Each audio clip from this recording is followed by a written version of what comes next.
Hello friend, আজকে আমরা জানবো একটি বাড়িতে লোড ক্যালকুলেট করব ইলেকট্রিক্যালে যেসব জিনিস আমরা ইউজ করি, ফ্যান, লাইট, মোটর ইত্যাদি যে আমরা ইউজ করি তাতে কত ওয়াট নেয় এবং সেই প্রেক্ষিতে কত স্কোয়ার এমএম তার ব্যবহার করব এবং কত অ্যাম্পিয়ারের এমসিবি ইউজ করব। আজকে আমরা এটি ক্যালকুলেট করে দেখব। ফার্স্টে ধরলাম, তো আমরা একটি বাড়িতে ওয়াটার পাম্প ইউজ করি। তো ওয়াটার পাম্প মোটর লিখলাম, মোটর এক পিস মোটর ইজিক্যাল টু এক পিস 1 এইচপি। তো একটি electric motor 1 HP equal to 746 watt, এক নম্বর। 2 নম্বর, আমরা বাড়িতে সাধারণত ইলেকট্রিক্যালি আয়রন ইউজ করি। ইলেকট্রিক আয়রন সাধারণত 450 ওয়াট। 3 নম্বর, আমরা ধরলাম বাড়িতে ফ্রিজ ইউজ করি। ফ্রিজ ধরলাম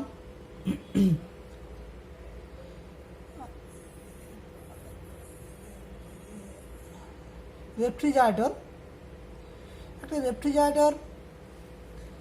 350 ওয়াট। আমরা 4 নম্বর ধরলাম বাড়িতে ফ্যান ইউজ করা হয়, যে 3 piece ceiling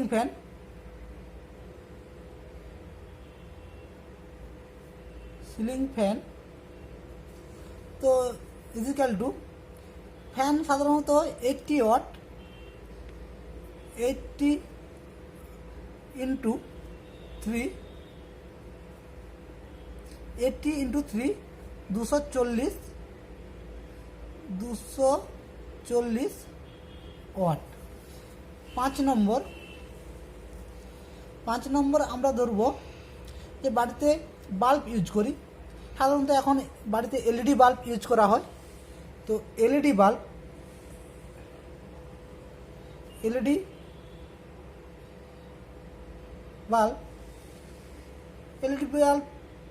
6 piece equal to 6 piece আমরা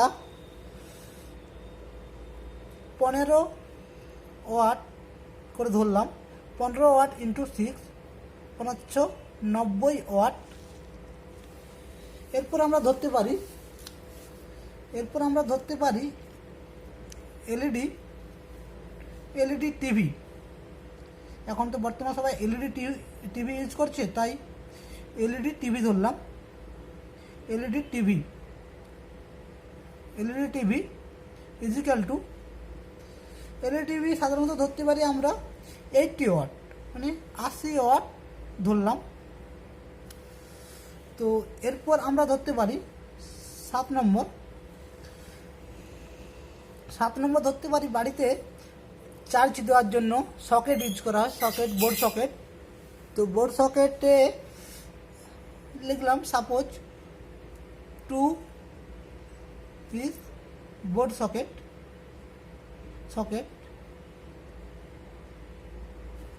সাধারণত 200 ওয়াট করে ধরা হয়।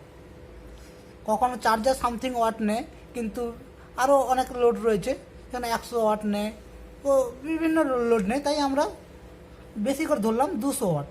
তো 200 ইন্টু 2 ইজিক্যাল টু 400 ওয়াট। তো একটা বাড়িতে সাধারণত এরকম একটি লোড পেলাম। তো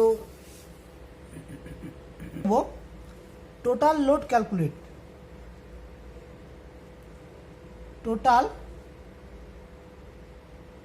লোড তো total load is equal to motor একটি 746 যুক্ত আয়রন 450 যুক্ত ফ্রিজ রেফ্রিজারেটর 350 যুক্ত 3 পিস ফ্যান 240 যুক্ত এলইডি বাল্ব 6 পিস তো 90 যুক্ত এলইডি টিভি 80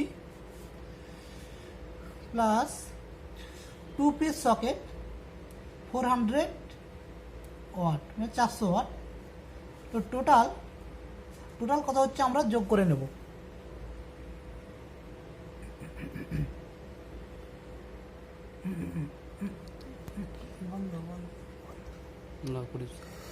এখন আমরা এই ক্যালকুলেটরের সাহায্যে মোবাইলের সাহায্যে আমরা যোগ করলাম।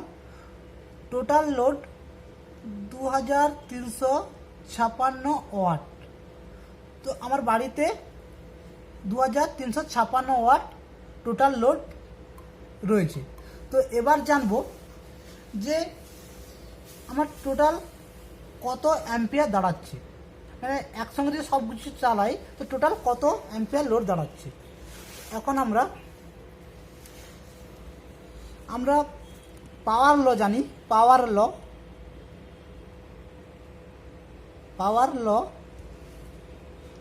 ল ইজ ইকুয়াল টু ভি মানে ভোল্টেজ প্লাস আই মানে current, voltage into current plus বলা ভুল হলো, voltage into current into cos theta. এই কস থিটাটা কি না, এটা হচ্ছে পাওয়ার ফ্যাক্টর। তো আমরা ধরলাম আমাদের বাড়িতে সাধারণত ভোল্টেজ সিঙ্গেল ফেজ ভোল্টেজ ধরা হয় 240। তো ভোল্টেজ আমাদের ধরবো 240 ভোল্টেজ থাকে না, অ্যাকচুয়ালি 220 ধরলাম। 220 ইন্টু আমরা কারেন্ট তো পাইনি, এখন কারেন্ট আই লিখলাম, আই ইন্টু কস থিটা মানে পাওয়ার ফ্যাক্টর। সাধারণত বাড়িতে পাওয়ার ফ্যাক্টর ধরা হয়, তো পাওয়ার ফ্যাক্টর অ্যাকচুয়ালি 1 থাকা উচিত, কিন্তু বিভিন্ন লোডের কারণে ইন্ডাকটিভ লোড যেমন ফ্যান, লাইট, পাখা এইসব চালানোর কারণে পাওয়ার ফ্যাক্টর দুর্বল হয়ে যায়। তাই আমরা পাওয়ার ফ্যাক্টর ধরতে পারি 0.8 আমরা পাওয়ার ফ্যাক্টর ধরতে পারি।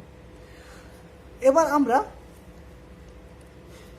ক্যালকুলেট করে দেখছি। তো আমরা প্রথমত কারেন্ট বের করতে হবে, তাই কারেন্ট মানে আই বের করতে হবে। তাহলে আই ইজ ইকুয়াল টু করলাম,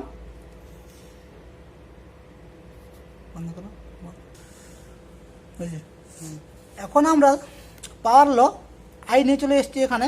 তো পাওয়ার আমার কত রয়েছে, টোটাল হচ্ছে 2356 এত ওয়াট রয়েছে আমার পাওয়ার। তো এত ইন্টু আমাদের ভোল্টেজ কত ধরেছি 220 ভোল্টেজ, এবং ইন্টু কত, অতএব পাওয়ার মানে ওয়াটকে আমরা শর্টে ডাব্লিউ প্রকাশ করলাম। W is equal two voltage into current into power factor. তো এখন আমরা কী বের করবো না, কারেন্ট বের করব, মানে I is equal two current. তো আই ইজ ইকুয়াল টু আমরা ওয়াটটা কত রয়েছে, আমার ওয়াটটা রয়েছিল 2356 বাই কারেন্ট কত রয়েছে, কারেন্ট বের করছি। তো ভোল্টেজ কত রয়েছে 220 ইন্টু পাওয়ার ফ্যাক্টর 0.8। তো আমরা এইটা ক্যালকুলেট করব, তবে আমরা কারেন্ট কত অ্যাম্পিয়ার সেটা পাবো। তো এখানে আমরা ক্যালকুলেট করবো এখন। তো এখন আমরা ক্যালকুলেট করলাম, প্রথমে 220 ইন্টু 0.8 ক্যালকুলেট করে পেলাম 176। তো এবার আমরা এটা ভাগ করে দেখলাম 13.38 অ্যাম্পিয়ার, 13.38 অ্যাম্পিয়ার আমরা পেলাম। তাহলে অতএব কারেন্ট পেলাম, তো কারেন্ট পেলাম আমরা, তো অতএব I ইজিক্যাল টু 13.38 অ্যাম্পিয়ার, এটা আমার কারেন্ট বেরোলো। তাহলে আমার টোটাল বাড়ির লোড রয়েছে 14 অ্যাম্পিয়ার সামথিং, ধরলাম 14 অ্যাম্পিয়ার। তো এক্ষেত্রে আমরা কত ওয়্যার ইউজ করব, কত স্কোয়ার ওয়্যার ইউজ করব। তো আমরা ওয়্যার সাধারণত জানি যে 0.5 যে স্কোয়ার যে ওয়্যারটা রয়েছে সেটা 4 অ্যাম্পিয়ার লোড দেওয়া যায়, এবং 0.75 যে ওয়্যারটা থাকে সেটা আমরা জানি যে 7 অ্যাম্পিয়ার লোড দেওয়া যায়। 1 জানি যে 12 অ্যাম্পিয়ার লোড দেওয়া যায়। 1.5 জানি যে 16 অ্যাম্পিয়ার লোড দেওয়া যায়।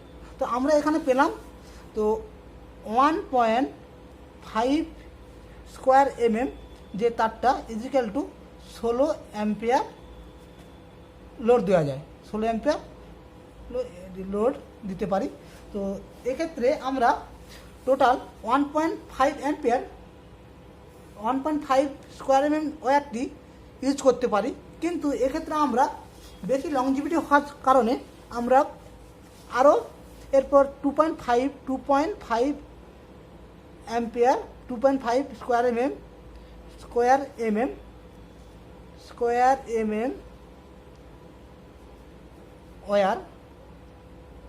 ওয়্যার ইউজ করতে পারি। তো এটা আমার টোটাল মেন লোডের উপর। তো এমসিবি কত ইউজ করবো, যেহেতু আমার রয়েছে এখানে 13 সামথিং মানে 14 অ্যাম্পিয়ার টোটাল লোড, এক্ষেত্রে আমরা এমসিবি দিতে পারি। এমসিবি ইজিক্যাল টু 16 অ্যাম্পিয়ার, মার্কেটে অ্যাভেলেবেল রয়েছে 16 অ্যাম্পিয়ার আমরা এমসিবি দিতে পারি, মানে সার্কিট ব্রেকার। তো পারফেক্ট এমসিবি নির্ণয় করা গেল এখানে, যে 16 অ্যাম্পিয়ার এমসিবি দিয়ে ব্যবহার করি। সামথিং যদি কোনো কিছু লোড হয় বা কোনো কিছু শর্ট বা সামথিং এর উপর লোড দেওয়া হয় কোনো কারণে, সেক্ষেত্রে আমার এমসিবি ট্রিপ করে যাবে। এই 16 অ্যাম্পিয়ার যদি আমরা এমসিবি ইউজ করি সেক্ষেত্রে আমার এমসিবি ট্রিপ করে যাবে। কখন না, যখন কোনো একটি মোটর চলছে, মোটরটি কোনো কারণে যে বডি হয়ে গেল বা বেশি অ্যাম্পিয়ার টানছে, বেশি অ্যাম্পিয়ার ফ্লো হচ্ছে, সেই ক্ষেত্রে আমাদের এমসিবিটি ট্রিপ করবে। এরকমভাবে যদি আমরা লোড ক্যালকুলেট করে সঠিকভাবে আমরা নির্ধারণ করি, তাহলে আমাদের ইলেকট্রিক্যাল ওয়্যারিং খুব সুন্দরভাবে করতে পারি।